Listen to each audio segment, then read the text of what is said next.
So we're going to start here by rigging the jib.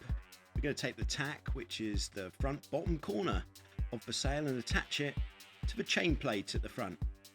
If it's windy, we can put it on hole number 3. If it's not so windy, hole number 4 from the bottom is good. Then going to attach the head to the halyard. Just make sure the halyard's not twisted before you attach it. We can then clip the one hank on the jib onto the forestay thus. We're then ready to hoist. Very straightforward on the 16, so just pulling the sail up to the top. And there it is. We'll then pull the halyard through the second pulley. If your boat is an older model, you'll only have the one horn cleat on the mast, so go for that straight away and pull the tension on from there. With the tension, don't tension it fully until you have the mainsail up. This will just make it a bit easier. And then if the wind is light, pull the halyard as pretty much as tight as you can, as long as the mast still rotates. And then if the wind is strong, just ease off a little bit from full tension, and that will just allow the mast to fall away to leeward, making the boat a bit more manageable. We can then tidy away the halyard, just making sure it does go underneath the sheet and the traveller control line.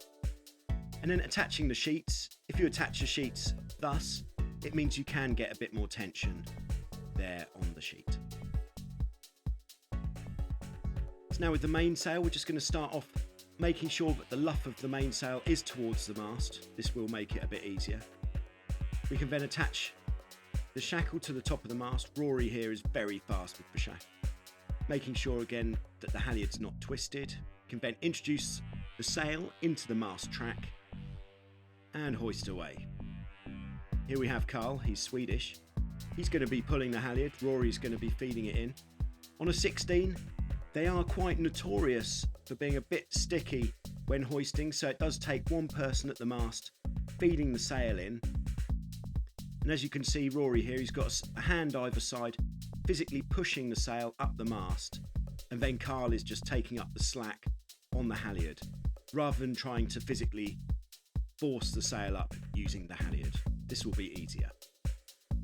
To lock the sail in once the sail's at the top, with tension on the halyard, we'll just walk it into the mast, and then that will locate the nugget into the camel's toe.